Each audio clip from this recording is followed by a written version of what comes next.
Often in our pursuit of glory, we sometimes forget to smell the roses.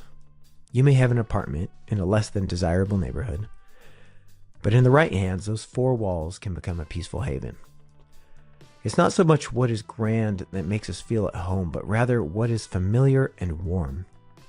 I once heard on another podcast that you should strive to be your own butler, doing the little things that make you feel good in the future. Maybe that means setting out a pair of slippers next to your bed the night before. Maybe that means making your bed so when you go to sleep it feels clean and welcoming.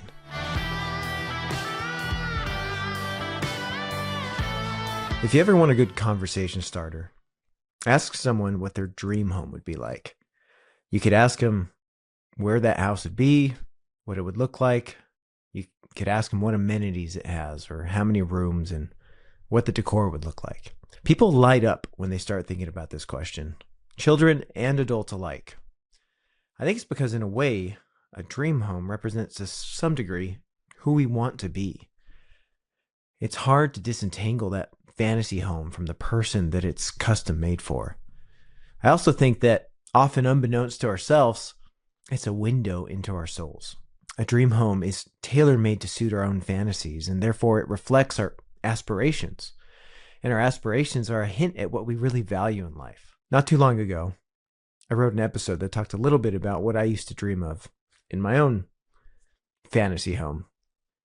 And to be brief, my fantasy was of a home that was both grand and breathtaking, a home that reflected what I wanted to be and what I valued. Sometimes in the evenings when I'm putting my kids to bed, I'll let my kids tell me what they would do to their room if they could do anything to it. And even just moments ago, my daughter opted to spend our evening chat time telling me all about the things that she would do to her room.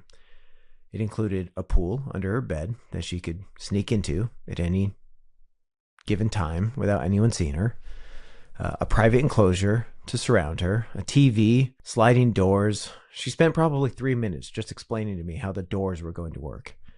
And clearly, at this stage of her life, fun is what she knows and aspires to. Not too long ago, I asked a woman what her dream home would have been, and she was quick to answer that it would have a wraparound porch. And I was actually kind of impressed with that answer. Not too long ago, the most important feature of my dream home was going to be giant elephant statues for the sake of impressing my friends. And I think for that woman, that wraparound porch probably means something to her because some part of her likely values the contented peace associated with sitting outside in time spent with people that you care about. The thing about homes is that people don't necessarily need too much to be happy in them. It's our tendency to pursue the new and the exciting, but I think the trick to finding the kind of home that might actually be a dream to live in is more about finding the things that make us more content where we already are. So when we think about making our dream home, if we are actually looking for a home that actually improves our life, it's less about the amenities and the stuff and more about what we do to make ourselves more content in the space we have. I could take a lot of pleasure out of waking up to a view of the sunrise over the ocean on a sandy beach. But if I'm being honest, I could also take a lot of pleasure out of waking up to sit on a porch and watch the squirrels in the trees. Obviously, one of those can be attained for much less money than the other.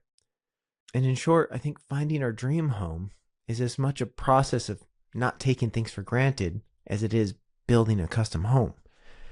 It's easy to get caught up in our own fantasies, especially when other people consider those same fantasies as valuable.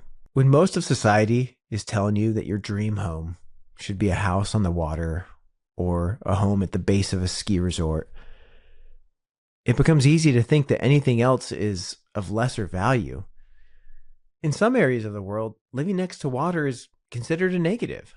So it's clear that our fantasies are somewhat dictated by what we think we should want. Just being aware of that fact can make it easier to shift what we value in a home to something far more attainable and possibly more authentic to what we actually value. I think if we really want to find a home that actually makes us happier, we would benefit from considering first, what is the most important thing to us? Instead of starting with what hobbies you want to pursue, I would say you should consider what things actually make you happier. It may very well be your hobby, but I think hobbies often come to us simply because they facilitate our access to a community that we enjoy being around. What seems to matter deep down to most people is feeling safe, feeling comfortable, and spending time with people in a way that makes them feel more connected. I really do believe that those three things are the key to actually finding a home that would be a dream to live in. And fortunately, those three things don't have to be so far out of sight for the average person. It's so easy to be distracted by beauty and magnificence. As much as we can all appreciate beautiful architecture and impressively large homes, they do not inherently make your life better. For example, a small home is easier to clean, which in many ways makes it more comfortable than a big home. A large home makes it easier for people in the same house to never see each other, which is the opposite of facilitating more connection. More and more, I find myself drawn to the kind of home where a stray sock does not ruin the aesthetic. Comfort in a home is less about columns, arches, or incredible architectural features, and more about filling it up with the things that help you relax and the things that inspire you. Good smells, warm colors, comforting light, music, blankets, soft things, pictures of what you love, and of course, the people you love. Something I find interesting is how quickly the luster of beautiful things fades away over time. On a couple of occasions, I've worked in beautiful high-rise buildings in the middle of the city. Initially, I was so impressed by these places, but that wow factor wore off after about a month, and those magnificent buildings became as common to me as any place might have been.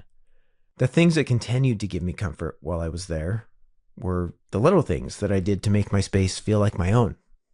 The pictures and the mementos that made it mine.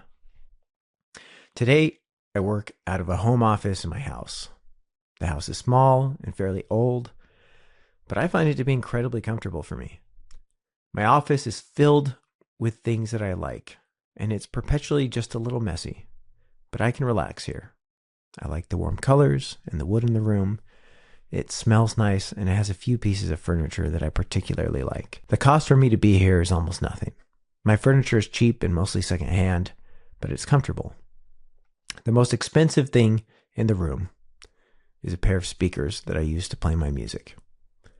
Often in our pursuit of glory, we sometimes forget to smell the roses. You may have an apartment in a less than desirable neighborhood, but in the right hands, those four walls can become a peaceful haven. It's not so much what is grand that makes us feel at home, but rather what is familiar and warm. I once heard on another podcast that you should strive to be your own butler, doing the little things that make you feel good in the future. Maybe that means setting out a pair of slippers next to your bed the night before. Maybe that means making your bed so when you go to sleep it feels clean and welcoming. It could mean boiling some cinnamon sticks or lighting a candle, turning the lights low in the evening, or putting on some music in the morning. As I get older, the idea of building a home seems less a matter of finding a nice place to live, but rather finding the things in life that you want to be surrounded by. Maybe that home is small, but it may be filled with the things that bring you real comfort. Maybe it has a beautiful shade tree where you can sit and watch the cars go by.